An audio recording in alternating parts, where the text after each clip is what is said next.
Hello guys, how are you all? Myself Nitin and I am a proud CS aspirant. So कैसे हैं आप सब? I hope you are doing good.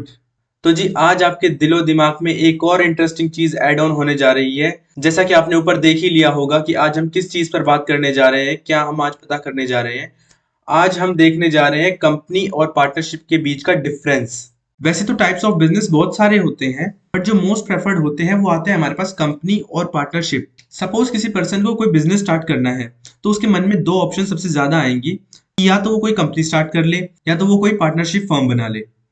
तो यही दो options होते हैं जो मोस्ट प्रेफर्ड ऑप्शंस हैं आज के टाइम पे।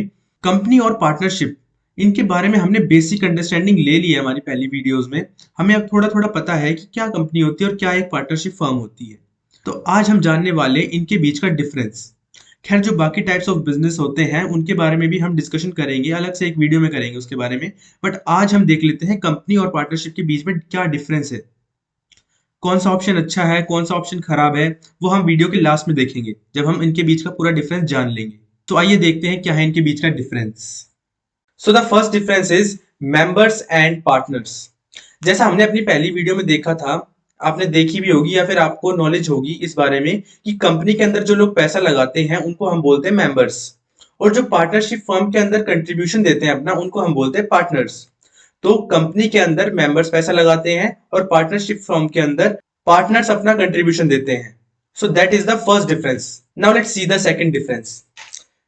Second difference is the most important difference. Members are not the agent of each other.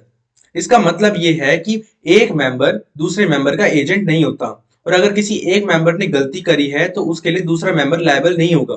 But on the other hand partnership में इससे बिल्कुल ही उल्टा है। पार्टनरशिप में एक पार्टनर दूसरे पार्टनर का एजेंट होता है, और अगर एक पार्टनर ने गलती करी है तो उसके लिए दूसरा पार्टनर भी लायबल होगा। That is the most important difference जो कि हमें पता होना चाहिए। Now let's see the next differences. हाँ जी, तो हमें थर्ड डिफरेंस दिख रहा है कंपनीज एक्ट 2013 और इंडियन पार्टनरशिप एक्ट 1932। ये कर दिया हमने इसको एक्ट के बेसिस पे differentiate.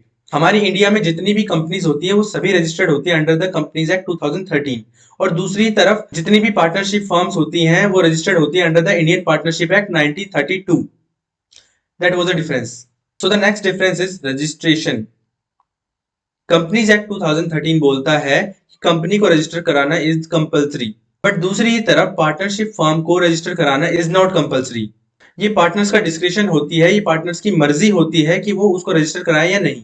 So that was the difference between them. Now let's see some more differences. तो नेक्स्ट डिफरेंस है हमारा members are not personally liable for the debt of the company, और दूसरी तरफ हमें दिख रहा है कि partners are personally liable for the debt of the partnership firm. ये भी बहुत इंपॉर्टेंट डिफरेंस है भाई। इनका डिफरेंस ये है कि कंपनी का जो डेट होता है उसके लिए मेंबर पर्सनली लायबल नहीं होता, बट दूसरी तरफ पार्टनरशिप फर्म के डेट के लिए पार्टनर पर्सनली लायबल होता है। ठीक है, और ये डिफरेंस हमें और अच्छे से समझ आएगा जब हम नेक्स्ट पॉइंट देख लेंगे। और नेक्स्ट पॉइंट क्या है हमारे पास, limited liability and unlimited liability.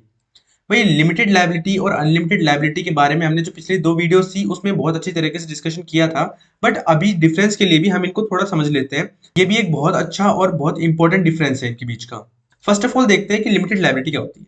Limited liability के लिए मैंने आपको एक एग्जांपल दिया था, वो मैं दोबारा रिपीट कर देता हूँ उसको, कि सपोज कंपनी को लॉस हो गया, कंपनी नुकसान में चली गई, तो कंपनी अपने मेंबर से कहती है कि पैसा लाओ पैसा लाओ। तो यहाँ पे लिमिटेड लायबिलिटी का मतलब ये निकल के आता है कि मेंबर्स पैसा तो देंगे, बट मेंबर्स पैसा उतना ही देंगे up to the extent, members पैसा उतना ही देंगे जितनी वैल्यू का उनके पास शेयर है। मतलब मेंबर जितनी वैल्यू का शेयर होल्ड कर रहे होंगे वो उतना ही पैसा देने के लिए लायबल होंगे, उससे आगे एक फूटी कौड़ी नहीं। और दूसरी तरफ in the partnership firm there is the unlimited liability. अगर पार्टनरशिप फर्म लॉस में जाती है तो पार्टनर पर्सनली लायबल होंगे, और पार्टनर्स को अपना घर गाड़ी जमीन भी बेचनी पड़ जाएगी उस लोन को पे ऑफ करने के लिए। तो ये था एक कंपनी और पार्टनरशिप के बीच का डिफरेंस। खैर लिमिटेड लायबिलिटी और अनलिमिटेड लायबिलिटी एक अपने आप में बहुत अच्छे कॉन्सेप्ट्स हैं जिनके बारे में अलग से किसी वीडियो में बात करेंगे, बट अभी के लिए हमें इनका डिफरेंस समझना था जो कि हमें समझ आ चुका है। So now let's see the next difference. तो अब हम देखते हैं इनके बीच का लास्ट डिफरेंस। ये कंपनी की तरफ से बोलता है कि does not get affected by death insolvency of members, और पार्टनरशिप की तरफ से बोलता है get dissolve by death insolvency of partners. इसका मतलब ये है, एक एक करके देखते हैं। पहले कंपनी का पॉइंट जो बोल रहा है वो कहता है कि कंपनी के अंदर जो मेंबर्स होते हैं, मेंबर्स की डेथ हो जाए या मेंबर्स इंसॉल्वेंट हो जाए। इंसॉल्वेंट मतलब उनका दिवाला निकल गया। अगर मेंबर की डेथ हो गई या मेंबर इंसॉल्वेंट हो गया, इससे कंपनी की एग्जिस्टेंस को कुछ फर्क नहीं पड़ेगा, कंपनी तब भी एग्जिस्ट करेगी। बेशक मेंबर को कुछ भी हो जाए, कंपनी एग्जिस्ट करती रहेगी। इसके बारे में भी हमने बहुत डिटेल में डिस्कशन किया था फर्स्ट वाली वीडियो में।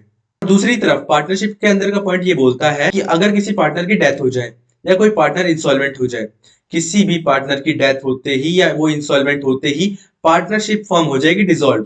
इजी भाषा में बोले तो पार्टनरशिप हो जाएगी बंद। जो बाकी के एग्जिस्टिंग पार्टनर्स हैं उनको अलग से एक एग्रीमेंट साइन करना पड़ेगा और अलग से फॉर्म बनानी पड़ेगी नहीं। तो जी ये थे कंपनी और पार्टनरशिप के बीच के बेसिक प्लस इंपॉर्टेंट डिफरेंसेस। तो यार आई होप आपको एक बेहतरीन डिफरेंस पता लग गया होगा कंपनी और पार्टनरशिप के बीच में। अब आप खुद जज कर सकते हो कि कंपनी बेस्ट है या पार्टनरशिप बेस्ट है। एज वी ऑल नो, देखो हर चीज में प्रोस एंड कॉन्स तो होते ही हैं। हर किसी में कोई ना कोई अच्छी चीज मिलेगी और कोई बुरी चीज मिलेगी। आप कुछ भी चूज कीजिए, उसमें आपको रिस्क जरूर मिलेगा, क्योंकि रिस्क का कोई सब्स्टिट्यूट ही नहीं है।